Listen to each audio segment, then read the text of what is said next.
Bismillahirrahmanirrahim. Students, my name is Ahmed Nadeem and I am your teacher for statistics. Chapter number 11 sampling distribution हम study कर रहे हैं और पिछले कुछ लेक्चर्स में हमने कुछ इंपॉर्टेंट टर्म्स और टर्मिनोलॉजीज को अंडरस्टैंड करने के बाद न्यूमेरिकल पोर्शन की तरफ हमने अंडरस्टैंडिंग को बिल्टअप किया है। आज इसी सिलसिले का एक और लेक्चर हम स्टडी कर रहे हैं और आज देखेंगे कि कुछ रिजल्ट्स हैं जो इंपॉर्टेंट हैं सैम्पलिंग टेक्निक्स के अंदर, जो कि आगे जाकर आपके न्यूमेरिकल कैलकुलेशंस के अंदर इस्तेमाल होंगे। तो चलिए बोर्ड की तरफ और देखते हैं कि आज का टॉपिक क्या है। आज का टॉपिक है सैम्पलिंग डिस्ट्रीब्यूशन ऑफ स्टैटिस्टिक। इस स्टैटिस्टिक से आप पहले से वाकिफ हैं कि ये वर्ड क्या है। ऑलरेडी आप पढ़ चुके हुए हैं कि statistic is a numerical value which is calculated from the sample, यानी किसी सैंपल से जो आप न्यूमेरिकल कैलकुलेशन पढ़ते हैं, कैलकुलेट करते हैं, वो क्या कहलाती है? स्टैटिस्टिक। अब उसकी सैम्पलिंग डिस्ट्रीब्यूशन को हम स्टडी कर रहे हैं, यानी वो जो न्यूमेरिकल वैल्यू सैंपल से कैलकुलेट हुई है।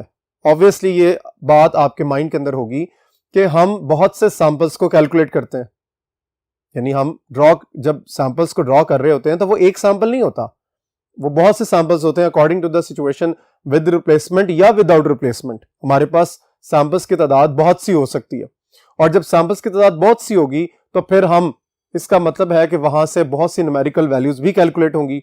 उन्हीं न्यूमेरिकल वैल्यूज को जब हम स्टडी करते हैं और उसकी डिस्ट्रीब्यूशन बनाते हैं तो इसलिए उसको क्या कहते हैं? Sampling distribution. जरा गौर करना आपने इसके वर्डिंग के ऊपर, सैम्पलिंग डिस्ट्रीब्यूशन ऑफ स्टैटिस्टिक। चूंकि स्टैटिस्टिक जो है वो सैंपल से आता है, इसलिए वो जो न्यूमेरिकल वैल्यूज कैलकुलेट हो रही है वो हर सैंपल से कैलकुलेट हो रही है। सो वो सारी की सारी वैल्यूज जो है जब डिस्ट्रीब्यूशन में कन्वर्ट होंगी तो इसलिए उसको हम सैम्पलिंग डिस्ट्रीब्यूशन कहेंगे। और वो जो भी स्टैटिस्टिक होगा, ये आगे जाकर हम पढ़ेंगे कि कौन कौन से स्टैटिस्टिक हो सकते हैं जिनसे हम डिस्ट्रीब्यूशन को जनरेट करते हैं। लेकिन अभी आपने सिर्फ ये अंडरस्टैंड करना है कि सैम्पलिंग डिस्ट्रीब्यूशन का मतलब ये है कि ऐसी डिस्ट्रीब्यूशन जो सैम्पलिंग प्रोसेस के तहत आ रही हो। जरा देखिए, the sampling distribution of a statistic क्या है? Is the probability distribution of the statistic obtained from all possible samples. ये बात यहां पर मैं एक्सप्लेन कर रहा हूं आपको। ऑल पॉसिबल सैंपल्स, जितने भी पॉसिबल सैंपल्स जनरेट होते हैं किसी पर्टिकुलर सिचुएशन में। इससे पहले लेक्चर्स में हमने पढ़ा है कि विद रिप्लेसमेंट केस में ऑल पॉसिबल सैंपल्स कितने बनते हैं, विदाउट रिप्लेसमेंट केस में ऑल पॉसिबल सैंपल्स कितने बनते हैं और कैसे बनते हैं, ये ऑलरेडी हम स्टडी कर चुके हैं। लेकिन यहां पर क्या वो बात कर रहा है कि ऑल पॉसिबल सैंपल्स से जो स्टैटिस्टिक आप कैलकुलेट करते हैं, जरा अंडरस्टैंड करना है सिचुएशन को। हमने इससे पहले सिंपल ये किया कि टोटल सैंपल्स की लिस्ट बना ली कि एक पर्टिकुलर सिचुएशन में अगर फर्ज कर लें 16 सैंपल्स जनरेट हो रहे हैं तो हमने सीरियल नंबर लिखा और वहां से 1 से लेकर 16 तक आगे सैंपल्स को जनरेट कर लिया, चाहे सैंपल साइज 2 हो या सैंपल साइज 3 हो। अब हम क्या कह रहे हैं कि उन्हीं 16 सैंपल से जो स्टैटिस्टिक कैलकुलेट हुआ उसकी जो प्रोबेबिलिटी डिस्ट्रीब्यूशन है, that probability distribution is known as the sampling distribution of that particular statistic. यानी उस पर्टिकुलर स्टैटिस्टिक की जो सैम्पलिंग डिस्ट्रीब्यूशन है एक्चुअली वो क्या है? वो है प्रोबेबिलिटी डिस्ट्रीब्यूशन। यानी वो प्रोबेबिलिटी डिस्ट्रीब्यूशन कहलाएगी अगर आप हर पर्टिकुलर स्टैटिस्टिक से अगेंस्ट आप कोई डिस्ट्रीब्यूशन जनरेट करते हैं। ठीक है, सो सैम्पलिंग डिस्ट्रीब्यूशन को आपने कीवर्ड के तौर पर याद रखना है, लेकिन एक्चुअली जो उसकी सेंस बन रही है वो है प्रोबेबिलिटी डिस्ट्रीब्यूशन। ये प्रोबेबिलिटी डिस्ट्रीब्यूशन भी आप इससे पहले अपने लेक्चर्स में पढ़ चुके हुए कि प्रोबेबिलिटी डिस्ट्रीब्यूशंस किस तरह जनरेट होती हैं कि नंबर्स को हम उनकी प्रोबेबिलिटीज के अगेंस्ट पुट अप करते हैं। यानी जब आपके पास नंबर्स होते हैं और नंबर्स के साथ उनकी प्रोबेबिलिटीज गिवन होती है और जब आप उसकी टेबुलर अरेंजमेंट बनाते हैं तो that tabular arrangement is actually the probability distribution of that particular numbers of series. ठीक है, सो अब यहां नंबर्स कौन से होंगे? वो होंगे स्टैटिस्टिक। ठीक है, यानी डिफरेंट काइंड ऑफ स्टैटिस्टिक होंगे जो हमने कैलकुलेट किए होंगे, लेकिन एक सिचुएशन में एक ही स्टैटिस्टिक होगा, ये बात आपने याद रखनी है। सो स्टैटिस्टिक कैलकुलेट होगा हर सैंपल से, नंबर 1, और फिर उन स्टैटिस्टिक के लिए हम एक प्रोबेबिलिटी डिस्ट्रीब्यूशन बनाएंगे, that distribution is known as the sampling distribution. अब ऑप्शंस कौन सी हैं कि हम कौन कौन से स्टैटिस्टिक कैलकुलेट कर सकते हैं? तो उसके लिए आपने याद रखना है कि हमारे पास मीन हो सकता है, हमारे पास प्रोपोर्शन हो सकता है, ठीक है। मीन का मतलब ऑब्वियसली आप यहां पर एक्स बार कहेंगे, क्योंकि आपको याद है कि जब पॉपुलेशन मीन कैलकुलेट करते हैं तो वो म्यू होता है, और जब किसी पर्टिकुलर सैंपल से आप कैलकुलेट करेंगे तो वो एक्स बार होगा, ठीक है। अच्छा, इसी तरह और भी डिस्ट्रीब्यूशन जनरेट हो सकती है, यानी हम ये बात कर रहे हैं कि सैंपलिंग डिस्ट्रीब्यूशन जो है वो किस किस टाइप की हो सकती है, उसमें कौन कौन सी ऑप्शंस हमारे पास अवेलेबल है। यानी हम ये कह रहे हैं कि एक पर्टिकुलर सैंपल के लिए हम कौन कौन सा स्टैटिस्टिक कैलकुलेट कर सकते हैं। तो वो ऑप्शंस जो है वो मीन हो सकती है, वो प्रोपोर्शन हो सकता है, वो वेरिएंस हो सकता है, ठीक है। इसी तरह मीडियन हो सकता है, यानी आप ये कह सकते हैं कि आप sampling distribution of sample mean बना सकते हैं, sampling distribution of sample proportion बना सकते हैं, sampling distribution of sample variance बना सकते हैं, और sampling distribution of sample median बना सकते हैं। इसके अलावा हम जब मीन की बात करेंगे तो यहीं से आगे आपकी जनरेशन बिल्टअप होती है, that is for difference between means. यानी जब आपके पास दो सैंपल्स आ जाएं, दो डिफरेंट पॉपुलेशन से आप दो samples, different types of series of samples generate करें, तो वहां से डिफरेंस बिटवीन सैंपल मीन्स भी कैलकुलेट हो सकते हैं। इसी तरह डिफरेंस बिटवीन प्रोपोर्शन भी हो सकता है, और यह सिलसिला आगे की तरफ चलता रहेगा। नेक्स्ट बोर्ड की तरफ चलते हैं और मजीद अपने कॉन्सेप्ट्स को क्लियर करते हैं।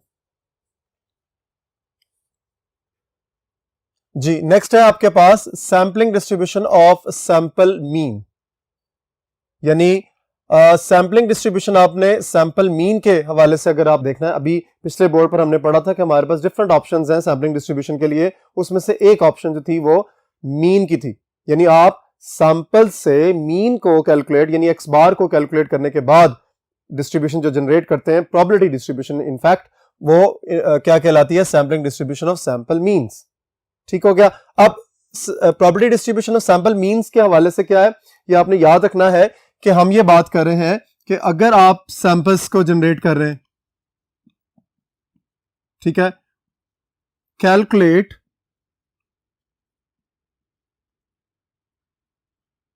मीन, जिसको हम एक्स बार यहां कहेंगे, for each sample.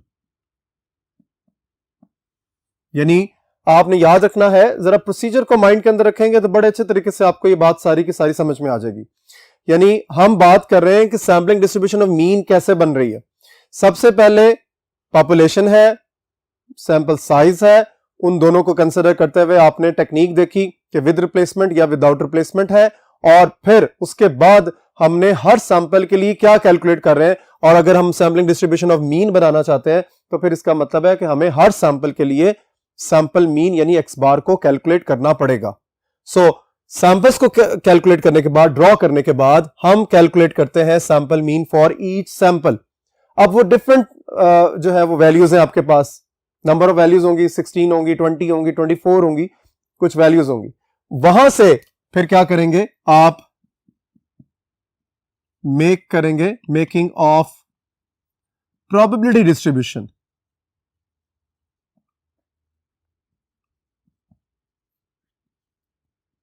Probability distribution of sample means, यानी वो जो सैंपल मीन्स आपने कैलकुलेट किए हैं हर सैंपल के लिए, उनकी जो प्रोबेबिलिटी डिस्ट्रीब्यूशन है वो आप जनरेट करेंगे। ये मैंने स्टेप्स आपको बताए यहां पर। सो इसकी डेफिनेशन को अंडरस्टैंड करेंगे कि द प्रोबेबिलिटी डिस्ट्रीब्यूशन, देखिए वही बात हो रही है यहां पर कि प्रोबेबिलिटी डिस्ट्रीब्यूशन किसकी है, of means of all possible simple random samples. ठीक है, सिंपल रैंडम सैंपल टेक्निक के तहत जो डिजाइन आपने जनरेट किया है, उसके ऑल पॉसिबल सैंपल्स को आप जनरेट करेंगे, फिर उसका मीन कैलकुलेट करेंगे, और फिर उसकी प्रोबेबिलिटी डिस्ट्रीब्यूशन बनाएंगे। और वो किसके लिए होगी, n ऑब्जर्वेशंस होंगी, that can be drawn from the given population with mean mu and variance sigma square, यानी उस population का mean mu है और उस population का variance sigma square है। So इसका मतलब है आपको यहां पर बड़े इंपॉर्टेंट कीवर्ड्स याद रखने हैं कि जब आपके पास सैम्पलिंग डिस्ट्रीब्यूशन ऑफ मीन की बात हो रही है तो एक बात है डिजाइन, कि कौन सा डिजाइन है, दैट इज सिंपल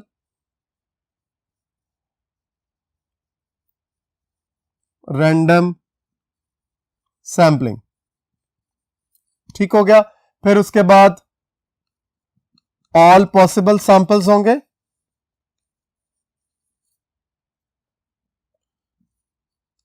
और हर सैंपल के लिए फिर आप आगे की तरफ मूव करेंगे, यानी आप हर सैंपल के लिए, यानी ये जो ऑल पॉसिबल सैंपल्स बनाने के बाद आपने कैलकुलेट करना है मीन, और फिर वहां से प्रोबेबिलिटी डिस्ट्रीब्यूशन जनरेट होगी।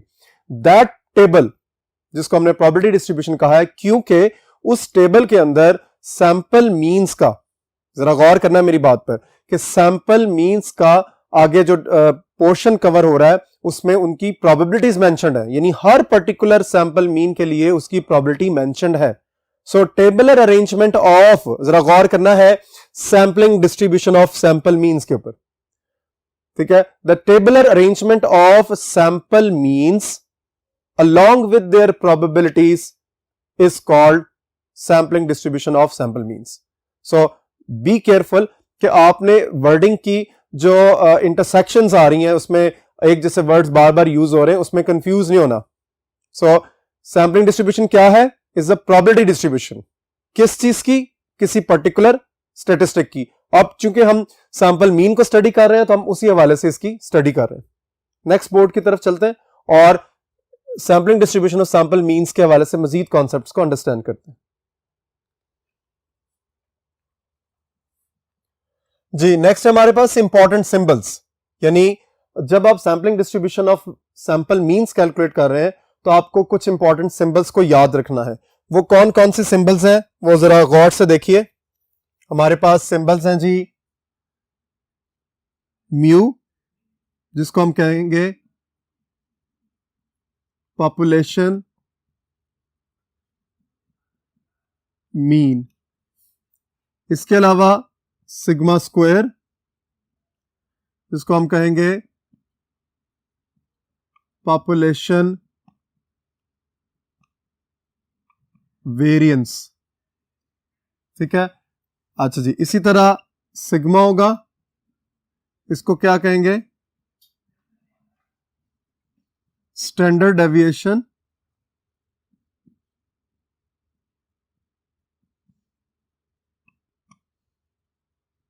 Of population. Then capital N, number of elements present in population। ठीक हो गया। इसी तरह ये सिंबल्स जो हैं वो रीजनरेट होती हैं सैंपल्स के हवाले से, कि जब हम सैंपल्स की बात करेंगे तो फिर हमारे पास x बार आ जाएगा, दैट इज सैंपल मीन। फिर उसके बाद S square, that is sample variance, और देन ये बड़ी इंपॉर्टेंट सिंबल है, ब्लू में मैं लिख रहा हूं mu x bar, very important. Mu x bar is mean of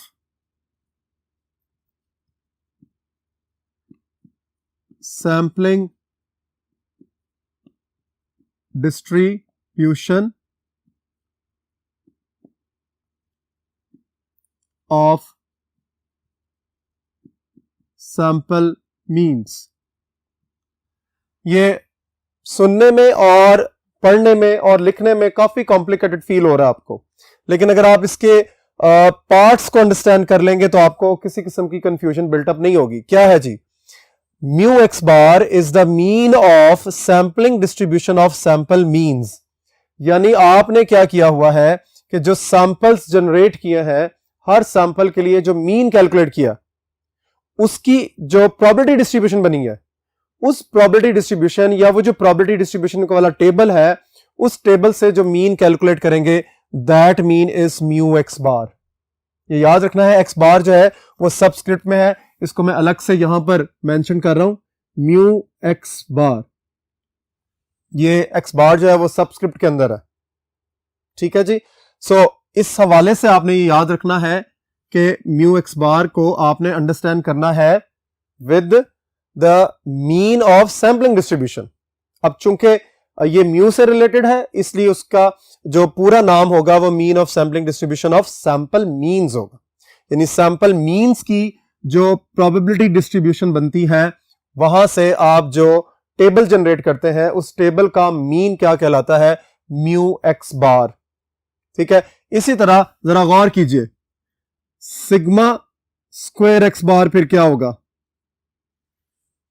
जिस तरह आपने अंडरस्टैंड किया है म्यू एक्स बार को, उसी तरह आपने अंडरस्टैंड करना है सिग्मा स्क्वायर एक्स बार को। ठीक है, सिग्मा स्क्वायर एक्स बार क्या चीज है? It is actually the variance. क्या है ये? वेरियंस ऑफ सैंपलिंग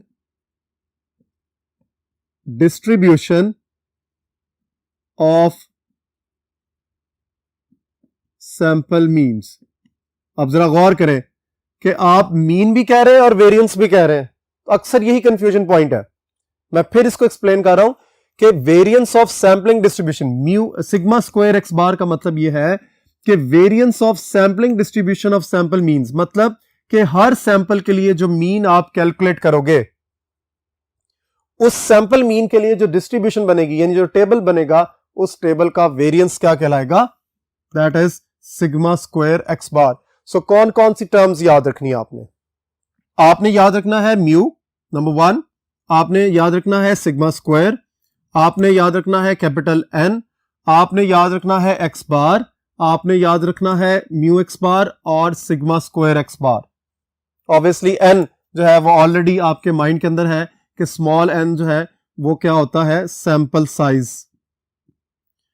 यानी सैंपल साइज को आपने कैपिटल एन के साथ याद रखना है। Capital N is the population number elements, और जो एन स्मॉल एन है वो है सैंपल के नंबर ऑफ एलिमेंट्स। ठीक है जी। अब आगे चल रहे हैं properties of sampling distribution of sample means. यानी जब आप सैंपल मीन्स की सैंपलिंग डिस्ट्रीब्यूशन बना लेते हैं, वो जो टेबल बना लेते हैं, तो उसकी प्रॉपर्टीज क्या है वो अब हम डिस्कस करते हैं। और पहली प्रॉपर्टी है mu x bar is always equals to mu. ये बड़ी इंपॉर्टेंट प्रॉपर्टी है। फर्स्ट जो आपका यूं कह सकते हैं कि रिजल्ट है उस टेबल से। कौन सा table? The probability distribution of sample means. Sample means का जो प्रोबेबिलिटी डिस्ट्रीब्यूशन वाला टेबल है, उस टेबल के हवाले से हम ये बात अब शेयर कर रहे हैं। वहां से जो मीन कैलकुलेट होगा वो पॉपुलेशन मीन के इक्वल होगा। ठीक है, और इसका जो फॉर्मूला है याद रखिए, mu x bar is equal to sigma x bar into probability of x bar. और म्यू ऑलरेडी आपको पता है कि म्यू कैसे कैलकुलेट होता है। Mu is equal to sigma x over capital N, जो सिंपल आपका मीन का फॉर्मूला है। ये कैपिटल एन इसलिए आया है क्योंकि ये पॉपुलेशन के मीन को रिप्रेजेंट कर रहा है। उसके बाद सेकंड रिजल्ट है sigma square x bar is equal to sigma square over n, और ये अभी हमने डिस्कस किया है इसको। ये क्या है? Sigma square x bar is the variance of probability distribution of sample mean. Sample mean से जो प्रोबेबिलिटी डिस्ट्रीब्यूशन बनती है उसका वेरिएंस क्या है? Sigma square x bar. और वो किसके इक्वल होता है? अगर आप पॉपुलेशन वेरिएंस को स्मॉल n यानी सैंपल साइज से डिवाइड कर दे तो ये वाला रिजल्ट जो है वो सैंपलिंग डिस्ट्रीब्यूशन ऑफ वेरिएंस के इक्वल आ जाएगा। यानी सैंपलिंग डिस्ट्रीब्यूशन से जब आप वेरिएंस कैलकुलेट करेंगे तो वो इस रिजल्ट के इक्वल होगा। ये सेकंड उसकी प्रॉपर्टी है, उसका सेकंड रिजल्ट है। यहीं से अब आपने याद रखना है कि अब सिग्मा स्क्वायर एक्स बार कैसे कैलकुलेट होगा।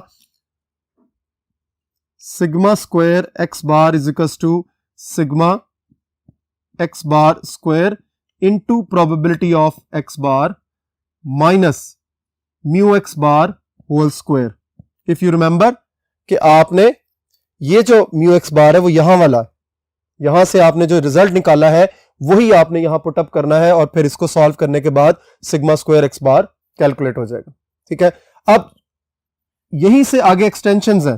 जरा गौर कीजिएगा कि ये जो सेकंड वाला रिजल्ट है वो आप इस तरह भी लिख सकते हैं, sigma square x bar is equal to sigma square over n times n minus n over capital N minus 1। ठीक है, ये एक फैक्टर है जो यूज होता है कब, जब आप सैंपलिंग विद आउट रिप्लेसमेंट कर रहे हैं, WOR विद आउट रिप्लेसमेंट। और ऑब्वियसली फिर ये वाला रिजल्ट क्या होगा विद रिप्लेसमेंट केस के लिए। इसका मतलब ये हुआ कि आपने याद करना है, जहन में रखना है उस वक्त जब आप न्यूमेरिकल कैलकुलेशंस कर रहे हैं तो आपकी टेक्निक कौन सी है। आप सैंपल्स विद रिप्लेसमेंट निकाल रहे हैं या आप सैंपल्स विदाउट रिप्लेसमेंट निकाल रहे हैं। विद आउट रिप्लेसमेंट, ठीक है, विदाउट रिप्लेसमेंट की केस में आपको ये फैक्टर इन्वॉल्व करना पड़ेगा, capital N minus small n divided by capital N minus 1, और इसको हम कहते हैं फाइनाइट पॉपुलेशन करेक्टर। इस फैक्टर को क्या कहते हैं, फाइनाइट पॉपुलेशन करेक्टर, या इसको फाइनाइट पॉपुलेशन करेक्शन भी बोल सकते हैं। यानी फाइनाइट क्यों कहा गया, क्योंकि आपको याद होगा विदाउट रिप्लेसमेंट केस के अंदर हमने क्या किया था, विदाउट रिप्लेसमेंट केस में एक एलिमेंट को सेलेक्ट करने के बाद वो वापस पॉपुलेशन में नहीं जा रहा, यानी आपकी पॉपुलेशन रिड्यूस हो रही है, पॉपुलेशन आहिस्ता आहिस्ता रिड्यूस होती चली जाएगी, तो फिर क्या होगा, तो फिर वो पॉपुलेशन फाइनाइट होती जाएगी। सो इसी वजह से क्या हुआ है कि उसके में जो एरर प्रोड्यूस होते हैं उसको एरर को रिड्यूस करने के लिए या खत्म करने के लिए एक करेक्शन इन्वॉल्व की गई, that is capital N minus small n divided by capital N minus 1। और ये कब होगा, ये रिजल्ट प्रूफ होगा, ये रिजल्ट उस वक्त वेरीफाई होगा जब आप सैंपलिंग विदाउट रिप्लेसमेंट कर रहे होंगे। So be careful about the technique कि आपने विद रिप्लेसमेंट टेक्निक इन्वॉल्व है आपकी या विदाउट रिप्लेसमेंट है। यहां एक और बात अंडरस्टैंड करने वाली है कि चाहे विद रिप्लेसमेंट हो या विदाउट रिप्लेसमेंट हो, जो आपका फर्स्ट रिजल्ट है वो चेंज नहीं होगा, चाहे विद रिप्लेसमेंट हो या विदाउट रिप्लेसमेंट हो। आप जो फर्स्ट रिजल्ट है यानी mean of sampling distribution of mean is always equal to population mean. Hope आज का लेक्चर आपको अच्छे तरीके से क्लियर हो गया होगा, समझ आ गया होगा। ये बहुत इंपॉर्टेंट लेक्चर है, नेक्स्ट लेक्चर में हमने इनकी न्यूमेरिकल कैलकुलेशंस करनी है। सो ये जो रिजल्ट्स आपने यहां पर स्टडी किए हैं, इन रिजल्ट्स को अच्छे तरीके से अंडरस्टैंड करें ताकि न्यूमेरिकल कैलकुलेशंस में इनका अच्छे से यूज हो सके। इंशाल्लाह नेक्स्ट लेक्चर में मुलाकात होगी। अल्लाह हाफिज।